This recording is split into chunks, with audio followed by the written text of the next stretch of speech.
नमस्कार, स्वागत है आप सभी का। और नॉलेज सीरीज के अंतर्गत हम लोग आज क्लास नंबर 3 पर आ गए हैं, जिसमें संविधान सभा के 15 बेहतरीन क्वेश्चन हम लोग बात करेंगे। और 20 से 25 मिनट में हम 15 क्वेश्चंस का सॉल्यूशन कर रहे हैं, जो आगामी एग्जामिनेशन में बहुत ज़्यादा महत्वपूर्ण होने वाले हैं आपकी तैयारी को लेकर। इसलिए इस क्लास को कंप्लीट देखना है। शुरू कर लेते हैं। क्लास नंबर 3 संविधान सभा। क्वेश्चन नंबर 31 है, कथन कारण का क्वेश्चन है। कैबिनेट मिशन के द्वारा संविधान सभा के निर्माण के लिए प्रांतीय विधानसभाओं को निर्वाचक मंडल के रूप में उपयोग में लाने का सुझाव दिया गया था। ये कथन है और कारण है, कैबिनेट मिशन ने देशी रियासतों के प्रतिनिधियों के निर्वाचन के लिए आनुपातिक प्रतिनिधित्व की प्रणाली उपयोग में लाने का सुझाव दिया। देखिए, कथन जो है इसमें कि कैबिनेट मिशन ने संविधान सभा के निर्माण के लिए प्रांतीय विधानसभाओं का निर्वाचक मंडल के रूप में उपयोग लाने का सुझाव दिया। बिल्कुल ठीक है, क्योंकि ये देखा गया था उस समय कि जो संविधान सभा के सदस्य हैं, क्या उनको आम जनता के द्वारा सार्वभौमिक वयस्क मताधिकार जैसी प्रणाली के द्वारा चुना जाए। लेकिन ये चीज़ें तत्कालीन जो परिदृश्य था राजनीतिक प्रकार का, उसमें ये चीज़ें इंट्रोड्यूस करना थोड़ा मुश्किल था और इसमें कुछ समय लगता। और देश का जो राजनीतिक वातावरण था, उसमें राष्ट्रीय आंदोलन के दौरान आज़ादी की मांग लगातार हो रही थी, एक संविधान की मांग लगातार हो रही थी। इसलिए कैबिनेट मिशन योजना ने प्रांतीय जो विधानसभाएं थी उनको निर्वाचक मंडल के रूप में, क्योंकि प्रांतीय विधानसभाओं का गठन जो है वो संविधान सभा के गठन से कुछ समय पहले ही हुआ था। 1945-46 में प्रांतीय विधानसभाओं के निर्वाचन हुए थे। इसलिए एक प्रकार से जो जनादेश प्राप्त किया जा चुका था, तो उन्हीं प्रांतीय विधानसभाओं को संविधान सभा के सदस्यों के चुनाव के लिए निर्वाचक मंडल के रूप में अपनाने का सुझाव दिया गया। और हम जानते हैं कि निर्वाचन के दो जो प्रमुख रूप है, प्रत्यक्ष निर्वाचन और परोक्ष निर्वाचन, ये दोनों ही लोकतांत्रिक व्यवस्थाओं में काम लिए जाते हैं। तो इस प्रकार से संविधान सभा का गठन एक प्रकार से परोक्ष जो निर्वाचन की व्यवस्था उसके माध्यम से हुआ। जनता की प्रत्यक्ष सहभागिता के स्थान पर जनता ने जिन प्रांतीय विधानमंडलों के सदस्यों को चुना था, उन प्रांतीय विधानमंडलों के सदस्यों ने संविधान सभा के सदस्यों को चुनने में निर्वाचक मंडल की भूमिका निभाई। ठीक है, तो कथन सही है। कारण इसमें गलत है। कैबिनेट मिशन ने देशी रियासतों के प्रतिनिधियों के निर्वाचन के लिए आनुपातिक प्रतिनिधित्व नहीं, ऐसा नहीं है। आनुपातिक प्रतिनिधित्व की जो प्रणाली है वो प्रांतों से जो निर्वाचित होने थे सदस्य, उसके लिए रखी गई थी। देशी रियासतों के लिए रियासत प्रमुखों को यह अधिकार दिया गया था कि वो अपने सदस्यों को, जिन सदस्यों को भेजना चाहते हैं संविधान सभा के लिए, उनको मनोनीत कर सकते हैं। और इसीलिए कहा भी जाता है कि भारत की संविधान सभा जो है उसमें निर्वाचन और मनोनयन इन दोनों के गुण विद्यमान थे। अंशतः निर्वाचित और अंशतः मनोनीत थी। तो देशी रियासतों के निर्वाचन के लिए इसके स्थान पर मनोनयन का संदर्भ यहां पर रखा गया था। ठीक है, तो यहां कथन सही परंतु कारण गलत है। तो इसमें जो हमारा आंसर है वो सी ऑप्शन हो जाएगा। ठीक है, सी ऑप्शन है इसमें आंसर। मैं एक बार इसको टिक कर देता हूं। आइए आगे बढ़ जाते हैं फटाफट से। क्वेश्चन नंबर 32 है, भारतीय संविधान सभा के अधिवेशन और उनकी प्रारंभ तिथियों का क्रम सुमेलित कीजिए। मैंने पहले बताया कि संविधान सभा के जो 12 अधिवेशन है वो कब कब हुए, इनकी जानकारी आपको रहनी चाहिए। इसका एक स्लाइड में पहले भी मैंने आंसर दिया था, यहां भी दे रहा हूं। 7वां अधिवेशन 4 नवंबर 1948 से, 9वां अधिवेशन 30 जुलाई 1949 से, 11वां अधिवेशन 14 नवंबर 1949 से, तीसरा अधिवेशन 28 अप्रैल 1947 से। ये चारों ही सुमेलित हैं। ठीक है, तो इसलिए ये राइट आंसर जो है इसका वो 1, 2, 3, 4, ये ए ऑप्शन हो जाएगा इसमें राइट आंसर। ठीक है, और यहां पर मैंने ये स्लाइड में दे रखा है, पहले भी दे चुका हूं। पहला अधिवेशन से लेकर 12वें अधिवेशन तक कब प्रारंभ हुए, कब तक वो अधिवेशन चले, उनका ये विवरण है। इसको आपको रटना है। मैं बार बार कह रहा हूं, ये फैक्चुअल क्वेश्चन है। यहां हम देख पा रहे हैं कि ए 1, 2, 3, 4 ये चारों ही हमने सुमेलित कर रखे हैं। ये 7वां अधिवेशन था, ये 9वां अधिवेशन, ये 11वां अधिवेशन और ये तीसरा अधिवेशन। ठीक है, फिर आगे बढ़ते हैं हम लोग। भारतीय संविधान सभा के अंतर्गत निम्न कथनों में से सही कथन का चयन करना है। सही कथन, ठीक है। मूल अधिकार और अल्पसंख्यकों के संबंध में परामर्श समिति की अध्यक्षता सरदार वल्लभ भाई पटेल के द्वारा, बिल्कुल ये समिति संविधान सभा की सभी समितियों में सबसे बड़ी समिति भी थी आकार की दृष्टि से, इसलिए इसकी उप समितियां भी बनाई गई थी। तो सरदार वल्लभ भाई पटेल के द्वारा इसकी अध्यक्षता की गई। ठीक है, उद्देश्य प्रस्ताव को 22 जनवरी 1947 को संविधान सभा के तीसरे अधिवेशन में, तो ये गलत है क्योंकि दूसरा अधिवेशन था जो 20 जनवरी से लेकर 25 जनवरी 1947 तक हुआ, तो ये दूसरा अधिवेशन होना चाहिए था। तो देखिए बड़ा नजदीक ही हमने आंसर दिया इसमें, इसलिए ये वाला सेकंड जो कथन है वो गलत हो गया। भारत का पहला जो प्रारूप संविधान है, जो ड्राफ्ट कॉन्स्टिट्यूशन है, वो BN राव के निर्देशन में, बिल्कुल 1946 में जब ये संविधान सभा गठन हुआ, और 1947 में ही एक ड्राफ्ट कॉन्स्टिट्यूशन जो है BN राव के निर्देशन में, जो संविधान सभा के संवैधानिक सलाहकार रहे, तो उनके द्वारा 1947 में ये ड्राफ्ट कॉन्स्टिट्यूशन जो है प्रस्तुत कर दिया गया था। ये ठीक है। और SC मुखर्जी के अलावा VT कृष्णाचारी भी संविधान सभा के उपाध्यक्ष थे। बिल्कुल, SC मुखर्जी जो हैं वो प्रारंभिक रूप से जो संविधान सभा का दूसरा अधिवेशन था, वहीं संविधान सभा के उपाध्यक्ष बना दिया गया था इनको। 25 जनवरी 1947 का संदर्भ आता है। और जो वीटी कृष्णाचारी हैं, ये चौथे अधिवेशन में जुलाई 1947 में जो है वो संविधान सभा के उपाध्यक्ष बने हैं।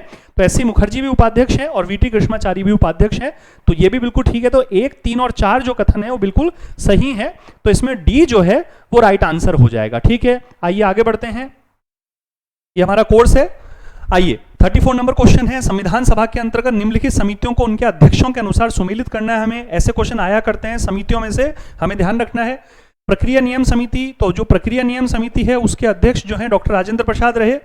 प्रारूप समिति के अध्यक्ष डॉक्टर भीमराव अंबेडकर रहे। संघ संविधान समिति के जो अध्यक्ष हैं और संघ शक्ति समिति के जो अध्यक्ष हैं वो जवाहरलाल नेहरू रहे। और प्रांतीय संविधान समिति और मूल अधिकार तथा अल्पसंख्यकों के संबंध में सलाहकार एडवाइजरी परामर्श समिति के अध्यक्ष सरदार वल्लभ भाई पटेल रहे। तो ये इस तरह से सुमेलित हो जाएगा 4, 2, 3 और 1। तो हम देख लेते हैं 4, 2, 3 और 1, तो इसमें बी ऑप्शन जो है वो राइट आंसर हो गया। ठीक है, आगे बढ़ जाते हैं। भारत की संविधान सभा के विषय में निम्नलिखित विषयों पर विचार कीजिए। प्रारूप संविधान पर 7635 संशोधन प्रस्तुत हुए, बिल्कुल ठीक है। और 2473 पर विचार विमर्श हुआ। ठीक है, ये दोनों आप फैक्ट याद रखिए। संविधान को 26 नवंबर 1949 को स्वीकृत किया गया। बिल्कुल, संविधान की स्वीकृति की जो तिथि है 26 नवंबर 1949 है। संविधान के लागू होने की तिथि जो है 26 जनवरी 1950 है। ठीक है, भारत की संविधान सभा ने भारत की पहली पूर्णकालिक संसद, ये कथन हमने गलत दिया है यहाँ पर, पूर्णकालिक के स्थान पर यहाँ होना चाहिए था अंतरिम संसद। ठीक है, भारत की पहली अंतरिम संसद रही। 1950 से लेकर 1952 अप्रैल तक इसने अंतरिम संसद के रूप में कार्य किया। उसके पश्चात पहली पूर्णकालिक जो निर्वाचित संसद है 1952 में उसका गठन हुआ आम चुनाव के पश्चात। तो संविधान सभा ने अंतरिम संसद के रूप में कार्य किया था। तो ये जो कथन है ये यहाँ गलत हो जाता है। और संविधान सभा में 15 महिला सदस्य थे। हमारी कल वाली क्लास में मैंने सभी 15 महिला सदस्यों के नाम का एक स्लाइड में इंफॉर्मेशन दी है, उसे देख लीजिए, वो रटिए, याद करना पड़ेगा। तो यहाँ 1, 2 और 4 जो है वो बिल्कुल सही है। तो बी ऑप्शन जो है वो राइट ऑप्शन हो जाएगा। 1, 2 और 4 इसमें सही है। ठीक है, आइए आगे बढ़ते हैं। संविधान सभा के सदस्यों के चुनाव हेतु 11 प्रांतों को 3 वर्गों में प्रस्तुत किया गया। ये बहुत ही महत्वपूर्ण क्वेश्चन है। 11 प्रांतों को 3 वर्गों में प्रस्तुत किया गया। इनमें से किस वर्ग के प्रांतों में मुस्लिमों का प्रतिनिधित्व जो है वो सर्वाधिक था? देखिए, ग्रुप ए जो है उसमें 6 प्रांत रखे गए थे, बंबई, मद्रास, बिहार, उड़ीसा, संयुक्त प्रांत और मध्य प्रांत। ग्रुप जो बी है उसमें उत्तर पश्चिमी सीमा प्रांत, सिंध और पंजाब ये प्रांत रखे गए थे। और जो ग्रुप सी है उसमें बंगाल और असम रखे गए थे। तो ग्रुप बी में 3 प्रांत और ग्रुप सी में 2 प्रांत रखे गए और 4 चीफ कमिश्नर क्षेत्र। ठीक है, तो जो मुस्लिमों का जो सर्वाधिक प्रतिनिधित्व जिस ग्रुप में था वो ग्रुप सी था, असम और बंगाल में। अभी एक आगे स्लाइड हमने ली है, उसके माध्यम से आपको तीनों ही ग्रुप में क्या किस प्रकार से वर्गीकरण था सदस्यों का वो दिखाई देगा, उसे आप लोग याद कर सकते हैं। देखिए मैं बताता हूँ।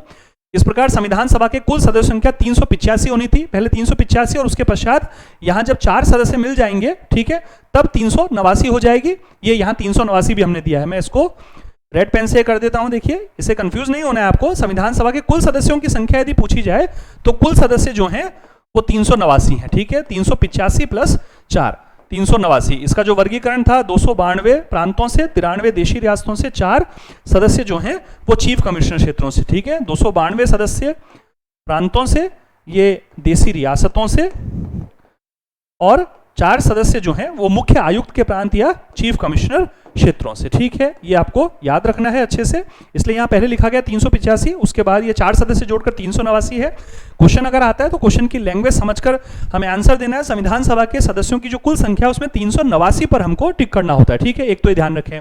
292 सदस्य 11 प्रांतों से चुने गए थे। ठीक है, और 93 सदस्य जो हैं वो देशी रियासतों से। सेक्शन ए के 6 प्रांतों से 187 सदस्य चुनने थे, जिसमें 20 मुस्लिम और 167 जो है साधारण। सेक्शन बी के 3 प्रांतों में से 35 सदस्य, जिसमें 22 मुस्लिम, 4 सिख और 9 साधारण सदस्य। और सेक्शन सी के जो 2 प्रांत थे उनमें 70 सदस्य, जिसमें मुस्लिम 36 और सामान्य 34। ठीक है, तो मुस्लिमों की जो संख्या थी वो ग्रुप सी के जो प्रांत है, असम और बंगाल का संदर्भ जब रखा जाता है, बंगाल और असम का, तो ये आंसर हमने दिया ग्रुप सी के 2 प्रांत। ठीक है, और चीफ कमिश्नर क्षेत्रों के प्रतिनिधियों को मिलाकर 309 सदस्य संख्या, जिसमें दिल्ली, अजमेर, मेरवाड़ा, कुर्ग के प्रतिनिधि सेक्शन ए के साथ चले गए और ब्रिटिश बलूचिस्तान के प्रतिनिधि सेक्शन बी के साथ सम्मिलित होते हैं। ठीक है, तो ये ध्यान रखिए, बहुत महत्वपूर्ण पेज है, इसको आप याद कर लीजिएगा अच्छे से। मैं टेलीग्राम पर उपलब्ध करा देता हूं, हमेशा पहले बता रखा है।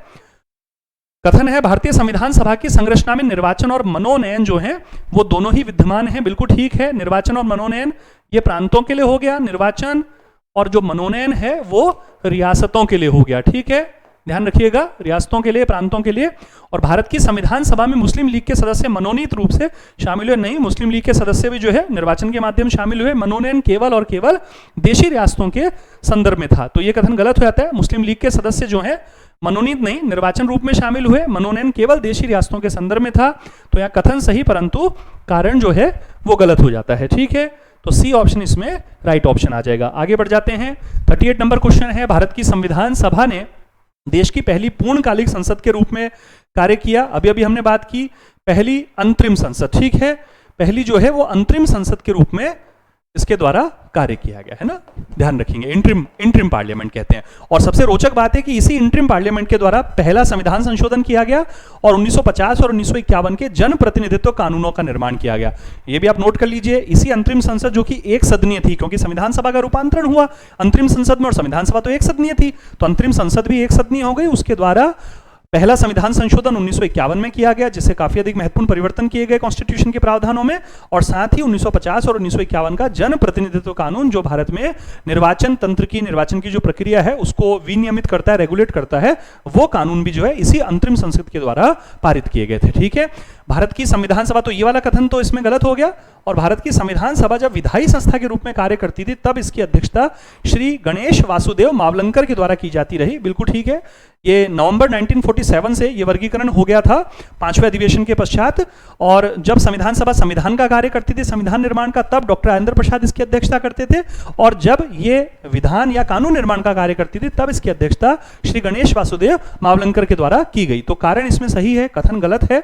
ठीक है, तो कथन गलत परंतु कारण सही, तो इसमें डी जो है वो हमारा राइट आंसर हो जाएगा। ठीक है, डी इसमें राइट आंसर है। याद रखिए, इस तरह के क्वेश्चन आते हैं, कंफ्यूजन क्रिएट करते हैं, हमें ध्यान रखना होगा। ये उद्देश्य यही है इन क्वेश्चन को हराने का। 39 नंबर क्वेश्चन है। अच्छा, कुछ विद्यार्थी पूछ रहे थे क्वेश्चन, सर हम कहाँ से आप कलेक्ट कर रहे हैं? तो देखिए, ये वाले जो क्वेश्चन है पिछले वर्ष 2022 में मेरे द्वारा जो टेस्ट सीरीज लॉन्च की गई थी स्कूल लेक्चर के एग्जामिनेशन को ध्यान में रखते हुए, और बहुत सारे विद्यार्थी उसमें जुड़े थे और वो टेस्ट सीरीज हमारी कंप्लीट हो गई थी। उस टेस्ट सीरीज और उसके अलावा यूजीसी नेट की टेस्ट सीरीज, कुछ मॉक टेस्ट मैंने आयोजित रखे हैं अपने एप्लीकेशन में पहले, वहां सब से ये मैंने क्वेश्चन और मूल रूप से किताबों से ये क्वेश्चन तैयार किए गए हैं।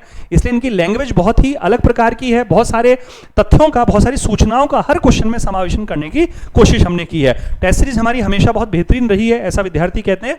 तो ये उसी टेस्ट सीरीज के हमारे क्वेश्चन हैं जिनको हमने पहले संपन्न करा था। ठीक है, 39 नंबर क्वेश्चन है, भारत की संविधान सभा के विषय में सत्य कथन का चयन कीजिए। संविधान सभा में कुछ समितियां गठित की गई थी, बिल्कुल ठीक है, संविधान सभा में विभिन्न विषयों पर समितियां गठित की गई थी। इसके अलावा संविधान सभा का गठन जो है वो सार्वभौमिक वयस्क मताधिकार के आधार पर हुआ, बिल्कुल नहीं। देखिए, सार्वभौमिक वयस्क मताधिकार नहीं था, इसकी व्याख्या मैं शुरुआती क्वेश्चन में कर चुका हूं। प्रांतों से प्रतिनिधित्व आनुपातिक प्रतिनिधित्व के आधार पर चुना गया, बिल्कुल ठीक है। आनुपातिक प्रतिनिधित्व को चुनने का जो मूल आधार होता है, कई बार ये क्वेश्चन पूछ लेते हैं कि आनुपातिक प्रतिनिधित्व का गुण क्या है, तो जो अल्पसंख्यक होते हैं किसी क्षेत्र में उनको भी उपयुक्त निर्वाचन या उपयुक्त प्रतिनिधित्व इस आनुपातिक प्रतिनिधित्व प्रणाली से मिल जाता है। ठीक है, कभी हम संविधान सभा को क्लास के रूप में अगर बात करेंगे वहां मैं और समझा दूंगा, एप्लीकेशन पे जरूर हम समझाते हैं इन चीजों को, क्योंकि थोड़ा डिटेल वहां पर वीडियो हमें कराने होते हैं। संविधान सभा के पहले अधिवेशन में देशी रियासतों के प्रतिनिधि शामिल हो चुके थे, बिल्कुल नहीं। तीसरे अधिवेशन से जो है देशी रियासतों के प्रतिनिधि धीरे धीरे शामिल होने लगे थे मूल रूप से। तो इसमें जो पहला नंबर है, ठीक है, ये बिल्कुल सही है और तीसरा नंबर बिल्कुल सही है। तो 1 और 3 जो है वो इसमें राइट आंसर हो जाएंगे। ठीक है, तो सी ऑप्शन इसमें सही है। संविधान सभा में समितियां गठित की गई, ठीक है, और प्रांतों से प्रतिनिधित्व आनुपातिक प्रतिनिधित्व के आधार पर हुआ, तो 1 और 3 इसमें सही हो जाएंगे। क्वेश्चन नंबर 40 आता है, प्रारूप समिति का गठन अत्यधिक महत्वपूर्ण है। प्रारूप समिति, ड्राफ्टिंग कमेटी, पांडुलेखन समिति बोल देते हैं इसको, ठीक है। तो प्रारूप समिति का गठन जो है संविधान सभा के 5वें अधिवेशन में किया गया और ये 29 अगस्त 1947 को, ठीक है, ये ध्यान रखना है हमको, सभा के 5वें अधिवेशन में। और इसके अध्यक्ष और सदस्यों सबके नाम हमको ध्यान होने चाहिए, कई बार बताया जाता है क्लासेस में, ठीक है, क्योंकि प्रारूप समिति ने सर्वाधिक महत्व का काम किया कॉन्स्टिट्यूशन के निर्माण के लिए। तो 29 अगस्त 1947 सभा के 5वें अधिवेशन में प्रारूप समिति का गठन किया गया। डॉक्टर भीमराव अंबेडकर प्रारूप समिति के अध्यक्ष रहे, ठीक है। और प्रारूप समिति में निभाई गई जो उनकी महत्वपूर्ण भूमिका उसके कारण, और कॉन्स्टिट्यूएंट असेंबली में जो विभिन्न जो स्पीच उनके द्वारा दी गई, विभिन्न प्रावधानों की रचना में जो उन्होंने एक महत्वपूर्ण अपनी अंतर्दृष्टि का परिचय दिया, संवैधानिक प्रावधानों की जानकारी का परिचय दिया, उन समस्त कारणों से डॉक्टर भीमराव अंबेडकर को भारतीय संविधान के एक प्रधान निर्माता, प्रधान शिल्पी और एक प्रधान जो है आर्किटेक्ट के रूप में हम याद करते हैं डॉक्टर भीमराव अंबेडकर साहब को। तो प्रारूप समिति की बड़ी महत्वपूर्ण भूमिका, और अंबेडकर साहब प्रारूप समिति के अध्यक्ष रहे, और 29 अगस्त 1947 को प्रारूप समिति का गठन हुआ संविधान सभा के 5वें अधिवेशन में। ठीक है, इसके पश्चात संविधान सभा की बहस में किस सदस्य के द्वारा प्रस्ताव रखा गया था कि प्रस्तावना के प्रारंभिक वाक्य हम भारत के लोक से पहले ईश्वर के नाम पद का उपयोग किया जाए। बहुत सारे संशोधन आए थे, मैंने बताया था। तो ये एचवी कामत का प्रस्ताव था, बी ऑप्शन इसमें राइट ऑप्शन है। ठीक है, एचवी कामत का प्रस्ताव था, हालांकि इसे स्वीकार नहीं किया गया था उस समय, लेकिन एचवी कामत का प्रस्ताव था। संविधान सभा के किस सदस्य ने सुझाव दिया था कि प्रस्तावना में सेक्युलरिज्म और समाजवादी जैसे शब्दों को शामिल किया जाए? यह भी एक बहुत महत्वपूर्ण सुझाव आया था संविधान सभा के सदस्य ब्रजेश्वर प्रसाद जी का यह सुझाव था। ठीक है, तो ये दो बड़े फैक्चुअल क्वेश्चन है बिल्कुल अलग से, इनको ध्यान रखिएगा। फिर 43 नंबर है, संविधान सभा का कौन कौन से अधिवेशन केवल एक दिवसीय रहे? बिल्कुल 12 अधिवेशनों में से 2 ऐसे अधिवेशन है जो एक दिवसीय रहे। चौथा अधिवेशन, 12वां अधिवेशन, छठा अधिवेशन, 12वां अधिवेशन, 7वां अधिवेशन, 12वां अधिवेशन, 9वां अधिवेशन और 12वां अधिवेशन। तो इसमें हमें ध्यान रखना है छठा अधिवेशन और 12वां अधिवेशन, ये 2 अधिवेशन जो है एक दिवसीय रहे। जो छठा अधिवेशन है वो 27 जनवरी 1948 को हुआ। ठीक है, और 12वां अधिवेशन जो है वो 24 जनवरी 1950 को हुआ। ठीक है, ये स्लाइड हमने ले रखी है, देख पा रहे हैं। छठा अधिवेशन 27 जनवरी 1948 को केवल एक दिवसीय अधिवेशन, और 12वां अधिवेशन 24 जनवरी 1950 को संपन्न हुआ एक दिवसीय अधिवेशन। तो 2 अधिवेशन जो हैं वो एक दिवसीय रहे, छठा अधिवेशन और 12वां अधिवेशन। ठीक है, तो बी ऑप्शन राइट ऑप्शन हो गया इसमें। 44 नंबर क्वेश्चन है, संविधान सभा के 7वें अधिवेशन में जब प्रारूप संविधान को प्रथम वाचन के लिए प्रस्तुत किया गया तब उसमें कितने अनुच्छेद और अनुसूचियां थी? बड़ा महत्वपूर्ण क्वेश्चन है, क्योंकि 4 नवंबर 1948 की बात हो रही है ये, है ना। 7वां अधिवेशन मतलब है 4 नवंबर 1948। ठीक है ना, 4 नवंबर 1948 7वां अधिवेशन प्रारंभ होता है, और पहला वाचन होता है इस 7वें अधिवेशन में ड्राफ्ट कॉन्स्टिट्यूशन का। तो 315 अनुच्छेद और 8 अनुसूचियां, है ना, ये ध्यान रखना है हमको। ठीक है, 315 अनुच्छेद और 8 अनुसूचियां, और जब कॉन्स्टिट्यूशन स्वीकृत हुआ तब 395 अनुच्छेद और 8 अनुसूचियां।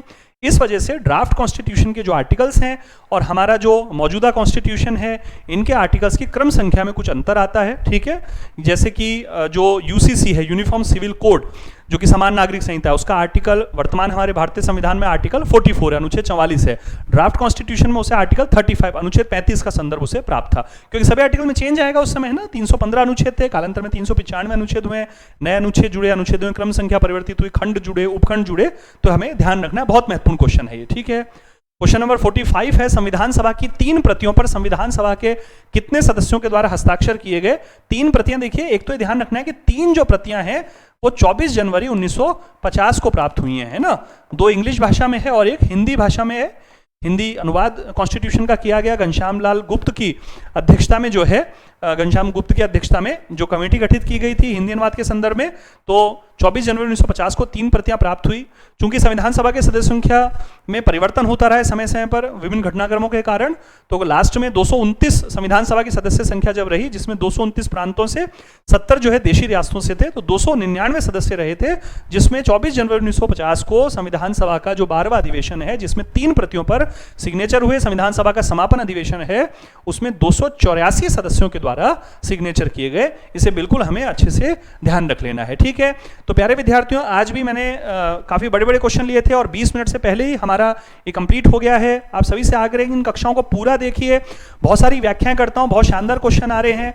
प्रीवियस ईयर्स के जो क्वेश्चन होते हैं वो हमारे प्रश्नों का महासंग्रह में लिए जाते थे, उनको मैंने अलग से यूट्यूब पे करा रखा है हमारे चैनल पर। ये जो क्वेश्चन है, हमारी जो लास्ट ईयर जो टेस्ट सीरीज लॉन्च की गई थी, पिछले कुछ समय में जो टेस्ट सीरीज हमने लॉन्च की थी, वहां से प्रश्न मेरे द्वारा कराए जा रहे हैं। ये वो टेस्ट सीरीज है मूल रूप से जो कि हमने कंप्लीट करा चुके हैं। बहुत सारे विद्यार्थी उसमें जुड़े थे, वो टेस्ट सीरीज हमने रिन्यू नहीं की थी। ठीक है, और उन टेस्ट सीरीज में बहुत सारे ऐसे क्वेश्चन थे जो बहुत ही गजब के, वैसे सारे क्वेश्चन गजब थे। अराउंड 3000 क्वेश्चन की मैंने टेस्ट सीरीज 2021-2022 में जो है लॉन्च की थी। करीब 3000 क्वेश्चन उसमें थे, जिसमें से पॉलिटी के 600-700 क्वेश्चन जो है वो पॉलिटी के हैं। तो वहां से मैं क्वेश्चन उठा रहा हूं, जहां जरूरत होती है थोड़ा बहुत लैंग्वेज चेंज करते हैं, अन्यथा वो सारे बहुत बेहतरीन क्वेश्चन हैं। तो आप सभी से फिर आग्रह करूंगा, इन क्वेश्चन को बढ़िया तरीके से सॉल्व करने की जो हमारी ये प्रोसेस है इसमें जुड़िए। इसका लाभ डेफिनेटली आपको आने वाले दिनों में जो आपके एग्जामिनेशन है उनमें 100% इसका लाभ मिलेगा। इस बात की हम पूरी हम संभावना इसलिए व्यक्त करते हैं क्योंकि ये क्वेश्चन विभिन्न किताबों से तैयार किए गए हैं। जो पिछले वर्षों के पेपर्स का जो अध्ययन मेरा रहा है उन सभी को ध्यान में रखते हुए ये क्वेश्चन हमने तैयार किए हैं। इन क्वेश्चन के साथ बहुत सारी जो व्याख्या देता हूं उसका एक बहुत बड़ा महत्व होता है। साथ ही इन क्वेश्चन की पैनल पीडीएफ हमारे टेलीग्राम चैनल पर उपलब्ध करा दी जाती है। हर दिन का जो वीडियो है इसका जो डिस्क्रिप्शन है उसमें सारे लिंक दे रखे हैं, एप्लीकेशन का लिंक दे रखा है पॉलिटी जोन हमारा, टेलीग्राम का, इंस्टाग्राम, सबके लिंक मैंने दे रखे हैं, आप उनको देख सकते हैं, वहां ये जानकारियां सारी और भी मिल जाती हैं। ठीक है, तो कल हम मिलते हैं आप सभी से, और कल हमारी क्लास नंबर 4 रहेगी जिसमें हम 15 नए क्वेश्चनों पर बात करते हैं। स्वास्थ्य का ध्यान रखिए, खूब खुश रहिए, नमस्कार, धन्यवाद।